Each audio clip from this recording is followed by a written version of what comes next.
परशुराम जी पधारे, हाथ में फरसा, जटाएं, भभूति लगी हुई है, त्रिपुंड विशाल जो है ललाट पर सुशोभित हो रहा है।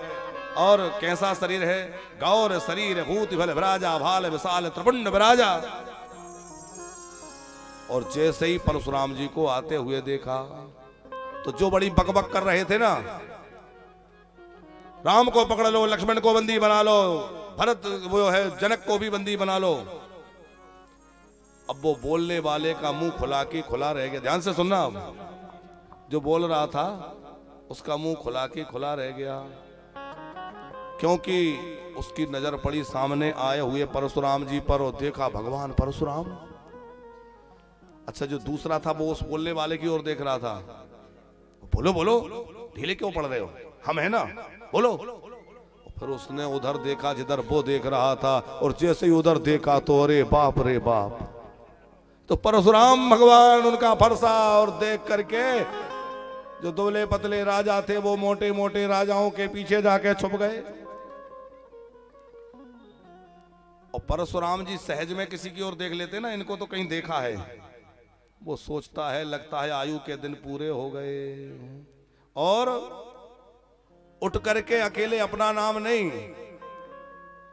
पिताजी के नाम के साथ अपना परिचय दे रहे हैं। मैं अमुक महाराज, वहां के राजा का बेटा अमुक।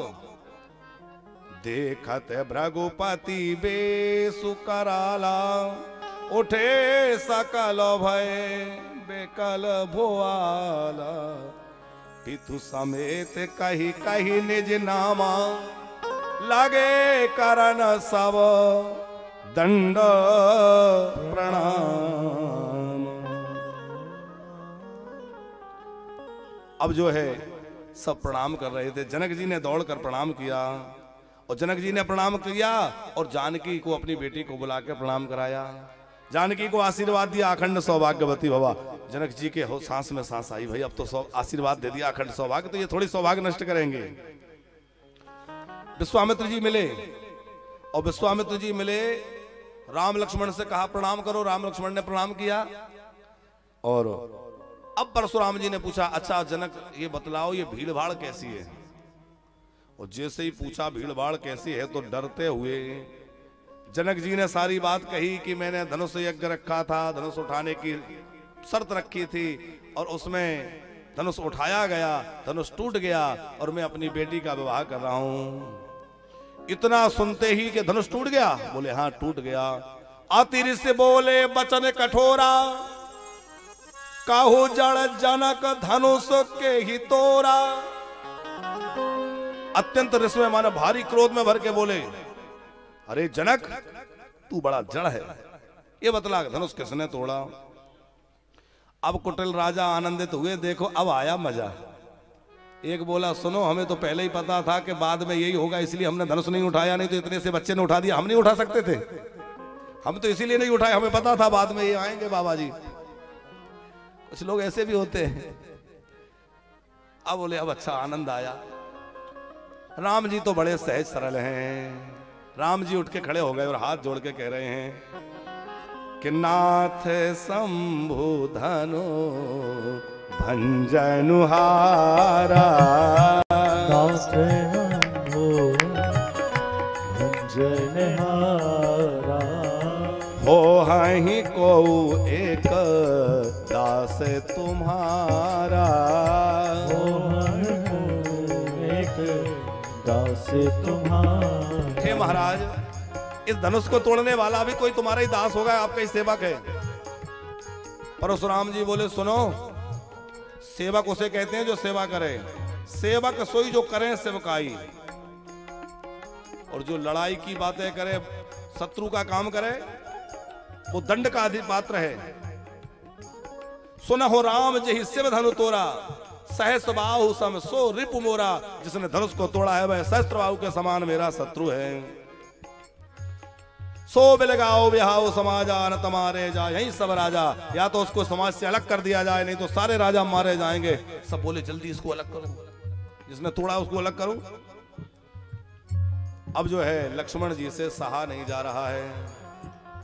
लक्ष्मण जी उठ के खड़े हो गए, और लक्ष्मण जी क्या कहने लगे, बहु धनु ही तोरी लरकाई, कबहु न आसिर से कीन गोसाई। मैंने बहुत धनुएं तोड़ी बचपन में, कभी इतना क्रोध नहीं किया, और आज आप इतना क्रोध कर रहे हैं। अच्छा, लक्ष्मण जी के बचपन के धनुएं तोड़ने से परशुराम जी को क्या मतलब? लेकिन एक ऐसी कथा है पुराणों में आचार्य जी कि पृथ्वी एक बार जो है परशुराम के अस्त्र शस्त्रों से बड़ी दुखी हो गई। परशुराम जी के पास बहुत सारे अस्त्र शस्त्र इकट्ठा हो गए थे और सारी पृथ्वी पे सबसे ज्यादा शक्तिशाली उस समय परशुराम जी थे। पृथ्वी जो है वो लक्ष्मण जी को, माने शेष जी को, लक्ष्मण जी नहीं शेष जी को, शेष जी के ऊपर पृथ्वी रखी है। शेष जी से कहा कि मेरे ऊपर भार होगा तो आप पर भी भार होगा, क्या किया जाए? तो शेष जी बन गए बच्चा और पृथ्वी बन गई माँ, और दोनों पहुंच गए परशुराम जी के आश्रम में। बोले मैं दीनहीन अबला हूं, थोड़ा मुझे कुछ दिन अपने आश्रम में आश्रय दे दीजिए। परशुराम जी ने कहा कोई बात नहीं, रहो। वहां रही परशुराम जी किसी आश्रम में किसी संत के यहाँ कहीं चले गए। तब तक वो शेष जी जो बच्चा बन के आए थे, उन्होंने जितने अस्त्र शस्त्र रखे थे उठा उठा के सब तोड़ दिए, सारे धनुष तोड़ दिए। आए थे वो धनुष और वो शस्त्र मिटाने, सब तोड़ दिए। परशुराम जी आए, देखा तो थोड़ा रोष तो आया, पर सोचा कि भगवान अच्छा तो ज्यादा क्रोध नहीं किया। तो मानो लक्ष्मण जी वो याद दिला रहे हैं, उस समय मैंने इतने तोड़ दिए तब तो इतना नाराज नहीं हुए, आज इतना नाराज हो रहे हैं। बहु धनु ही तोरी लड़काई, कबहु न आश्रय से कीन गोसाई, आज इतना क्रोध कर रहे हैं। अच्छा, किसी त्यागी तपस्वी वैरागी से आप कह दो कि तुम बड़े मोह में पड़े हो, बड़ी ममता में पड़े हो, सबसे ज्यादा बुरा लगता है उनको। अरे हम इतने बड़े वैरागी, हमें मोह में कह रहे हो, हम ममता में पड़े हैं। और लक्ष्मण जी ने यही कह दिया, यही धनु पर ममता के ही हेतु, इस धनुष पर इतनी ममता क्यों है? वो किसी बैरागी बीतरागी से ममता की बात कह दो। अब तो परशुराम जी के क्रोध का ठिकाना नहीं रहा। सुन रिसाए के भृगुकुल केतु, अब जो है परशुराम जी का फरसा उड़ गया। ये कौन है? ये बालक जो है मुझसे इतनी बातें कर रहा है, इसको कोई अलग क्यों नहीं कर देता? क्या इस बालक का काल आ गया है? परशुराम जी बहुत रोष में भरे हुए हैं। लक्ष्मण जी बोले अच्छा एक बात समझ नहीं आती, आप इतने दुखी क्यों हो रहे हैं? परशुराम जी बोले दुखी क्यों ना हो, हमारे गुरुजी का धनुष टूट गया। तो बोले अच्छा धनुष शिव जी ने आपको दिया था? बोले नहीं। धनुष आपका था? बोले नहीं। बोले ना धनुष आपका था ना आपको दिया था, किसी और का, दिया किसी और को, तोड़ा किसी ने, आप जबरदस्ती मरे जा रहे हैं। अब परशुराम जी और दाग बबूला हो गए कि ये बच्चा, इसको कोई अलग क्यों नहीं कर देता? आज मैं इसको अपने फरसे से काट डालूंगा। लक्ष्मण जी बोले लगता है इनको तो गणित भी नहीं आती। परशुराम जी बोले गणित? इसमें गणित से क्या लेना देना? अरे बोले जो है जब कोई भाग देता है तो भाग देते देते जो नीचे बच जाता है उसको शेष बोलते हैं। शेष माने जो किसी संख्या से अब कट नहीं रहा वो शेष है। शेष माने जो कभी कटे ना वो शेष है। और मैं नाम, मेरा नाम शेष है, मैं शेष हूं, मैं कटता नहीं हूं, मैं तो शेष बचा हुआ हूं। अब कैसे काटोगे मुझे? परशुराम जी क्रोध में तिलमिला उठे, बार बार फरसा सुधारते हैं लेकिन सोचते आज मेरा हाथ उठ क्यों नहीं रहा है। लखन कहा हंसी हमरे जाना, सुनहु देव सब धनुष समाना। और सुनो, आप इतने नाराज हो रहे हैं, हमारे भैया ने धनुष तोड़ा नहीं है तो कि छुअते टूट रघो पता ही न दोसो, छुअते टूट रघो पता ही न दोसो। ये तो छूते ही टूट गया, हमारे भाई का दोष नहीं है।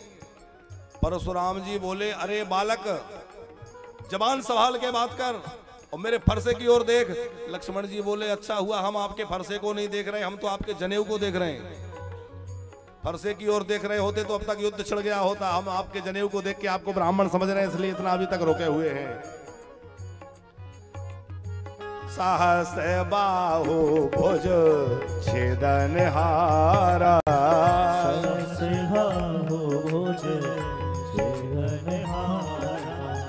परसु बिलो को महीप कुमारा, परसु बिलो को महीप कुमारा। लक्ष्मण जी बोले हम आपका जनेऊ देख के आपको ब्राह्मण समझ के कुछ नहीं कह रहे थे, पर आप फरसा दिखलाएंगे तो बात अलग हो जाएगी। और आचार्य जी लक्ष्मण जी क्या बोले, हमने तो आपको योद्धा समझा ही नहीं, परशुराम जी बोले तुम्हें हम योद्धा नहीं दिखते?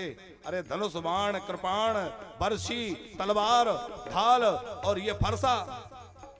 लक्ष्मण जी बोले हमें तो ऐसा लगा कि कोई औजार हथियार बनाने वाला होगा, बेचने के लिए आया। सोचा कि राजा की समाज है, बहुत सारे राजा आए हैं, तो एक एक नग बानगी दिखाने के लिए ले आए, और कोई पसंद आएगा ऑर्डर मिल जाएगा, भेज देंगे। मैंने जानो कोई कुशल कारीगर है, जनकपुर में शस्त्र बेचने को आयो है। अरे इतना कोई परशुराम जी से कह दे। अब तो परशुराम जी बोले अब ये बालक नहीं बच सकता। सुनु कटु वचन कठोर सुधार, कुठार सुधारा, और हाय हाय सब सभा पुकारा। सारी सभा हाय हाय पुकार उठी। अब राम जी उठे, नाथ करहो बालक पर छोहो, नाथ करो बालक पर छोहो, सूद दूध मुख करिए न को,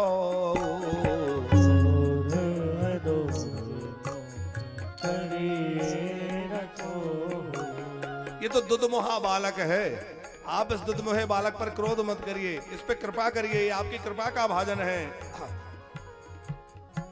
परशुराम जी का क्रोध राम जी के वचनों से थोड़ा सा कम हुआ, और लक्ष्मण जी की तरफ देखा तो पीछे से लक्ष्मण जी जो है हंस दिया, और लक्ष्मण जी हंसे तो परशुराम जी का क्रोध और चढ़ गया। और परशुराम जी क्या बोले, ये दुधमुहा नहीं है, ये विषमुहा है। और सच ही कह रहे हैं, वो तो नाग है, और नाग तो विषमुहा ही होता है? उसके मुंह में विष होता है। लेकिन आप लक्ष्मण जी का अनुशासन देखिए। आचार्य जी इतने क्रोध में भरे हैं, तमतमाए हैं, खूब परशुराम जी से बातें हो रही हैं, और जैसे ही राम जी ने तनिक इशारा किया, लक्ष्मण जी तुरंत जाके बैठ गए। इसका मतलब ये है कि अनुशासन कराना आना चाहिए। परशुराम जी कह रहे थे तुम्हारा भाई अनुशासित नहीं है, इसमें समझ नहीं है, ये किसी बड़ों का आदर करना नहीं जानता। तो राम जी ने एक वहां दिखलाया है कि अरे तुम कह रहे हो लक्ष्मण अनुशासन नहीं जानता, वो तो इतना अनुशासन जानता है कि नैन तरे रे राम, नैनों के इशारे से जाके बैठ गया। माने आपको अनुशासन करना आना चाहिए। लोग कहते हैं ना, अरे भैया वो नीचे वाले लोग ठीक से काम नहीं करते, वो अनुशासन नहीं रखते, हमारा आदर नहीं करते। आदर करवाना आना चाहिए, अनुशासन करना आना चाहिए। परशुराम जी को अनुशासन कराना नहीं आया, इसलिए लक्ष्मण जी इतना बोल रहे थे। राम जी अनुशासन करना जानते, इसलिए जैसे ही नेत्र किए लक्ष्मण जी तुरंत जाके बैठ गए। लेकिन परशुराम जी का रोष रुकता नहीं। परशुराम जी कहते हैं किसने धनुष तोड़ा है, सामने लेकर आओ। और जब बहुत परशुराम जी कहने लगे तो लक्ष्मण जी बोले भैया आप बैठ जाओ, क्योंकि जो जिस भाषा का जानकार हो उसको उसी भाषा में उत्तर देना चाहिए। तो जो भाषा ये बाबा जी की जो भाषा है वो मैं बढ़िया जानता हूं, आप इनकी भाषा नहीं जानते, इसलिए इनसे बातें मुझे ही करने दो। फिर लक्ष्मण जी खड़े हो गए, क्यों अलग अलग भाषा के लोग होते हैं ना। और लक्ष्मण जी की कटुवाणी को सुनकर के लोग जो है थर-थर कांप रहे हैं, पता नहीं क्या होगा। छोट कुमार खोट बड़ा भारी, ये तो बड़ा खोटा निकला। छोटा कुमार तो देखने में सरल लग रहा था, बड़ा खोटा है भाई। आज परशुराम जी सोच रहे हैं आखिर मेरा फरसा उठता क्यों नहीं है। लक्ष्मण, अच्छा एक मूल बात कहें पर आगे बढ़े, क्योंकि विवाह का आनंद लेना है। आचार्य जी बहुत ध्यान देने की बात है। लक्ष्मण जी से किसी ने पूछा कि तुम डर क्यों नहीं रहे थे जब परशुराम जी ने इतना फरसा दिखलाया। तो लक्ष्मण जी बोले उसका कारण यह है कि मैं देख रहा था कि परशुराम जी के हाथ में फरसा है, लेकिन मैं ये भी जानता था कि परशुराम जी का हाथ परशुराम जी के हाथ में नहीं है, परशुराम जी का हाथ रघुनाथ जी के हाथ में है। जब तक रघुनाथ जी नहीं चाहेंगे इनका हाथ नहीं उठेगा, और हाथ नहीं उठेगा जब तक फरसा कैसे चलेगा। हम लोगों को भले ही लगता है हमारा हाथ हमारे हाथ में है, लेकिन सच्चाई ये है कि ना हमारा हाथ हमारे हाथ में है और ना हमारा शरीर हमारे हाथ में है। भैया कब क्या हो जाए कुछ पता नहीं। सच्ची बात है कि नहीं। आज हमें लग रहा है हमारे हाथ में है, हमारा हाथ। अच्छा कई लोग कहते हैं इतना तो मैंने हाथ में कर रखा है। क्यों बाबूजी, इतना तो मैंने अपने हाथ में कर रखा है। हाथ में तो कर रखा है, पर बुढ़ापा जब आएगा और मरने का समय आएगा तो हाथ हाथ में रहेगा कि नहीं रहेगा, ये भी तो साइन भी नहीं बनेंगे करते। लोग चेक लेके आएंगे, बैंक में पड़ा है, निकालना है, साइन कर दो, वो साइन भी नहीं हो रहे, अंगूठा जबरदस्ती लगा लेंगे, है? फिर किसी के काम नहीं आने वाला। तो परशुराम जी का समाधान कैसे हो? राम जी ने बार बार खड़े होकर कहा, देखो आपका नाम बड़ा है, आप बड़े हैं, मैं छोटा हूं, मेरा नाम भी छोटा है, मैं राम हूं। बार बार राम शब्द का प्रयोग किया। परशुराम जी को कुछ ज्ञान नेत्र खुले और बार बार राम राम शब्द सुनने के बाद उन्होंने कहा कि कहीं भगवत अवतार तो नहीं हो गया। तो उन्होंने कहा कि ये मेरा धनुष यदि तुमने चढ़ा दिया तो मैं समझ जाऊंगा कि अवतार हो चुका है। और जैसे ही परशुराम जी धनुष देने लगे तो वो देत चाप आप ही चले गए, देने लगे तो वो अपने आप हाथ में चला गया। परशुराम जी समझ गए ये तो परम ब्रह्म है, ये इन्हीं का धनुष था, इनके पास चला गया। और देखो हाथ चलने वाला है वो स्थिर हो गया, हिल नहीं रहा, और धनुष चलने वाला नहीं है, फिर भी चल के अपने आप परशुराम जी के पास से राम जी के पास में चला गया। माने ये परमात्मा की शक्ति है, जड़ को चेतन और चेतन को जड़ बना दे। परशुराम के मन में विस्मय हुआ और बार बार प्रणाम करने लगे। हे प्रभु, मैं जान गया आप मेरे श्रीपति हैं, आप ही मेरे ठाकुर हैं, अब मुझे क्षमा कर दीजिए। जय रघुवंश बनज बन भानो, जय रघुवंश बनज बन भानो, गहन दानो जय कोल दहन कृसानो,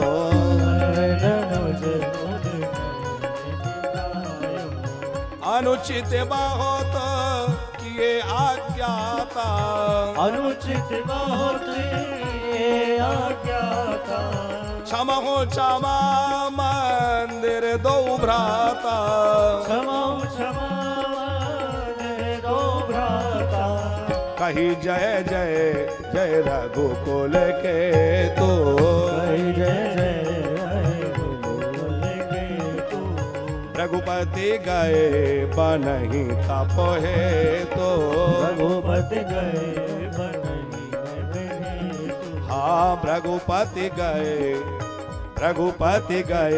बनहि तप हे तो। दोनों भाइयों को प्रणाम करके क्षमा मांग करके और श्री परशुराम जी वन में चले गए। बोले क्रोध करने से तपस्या का ह्रास हो गया, इसलिए तपस्या करने वन में चले गए।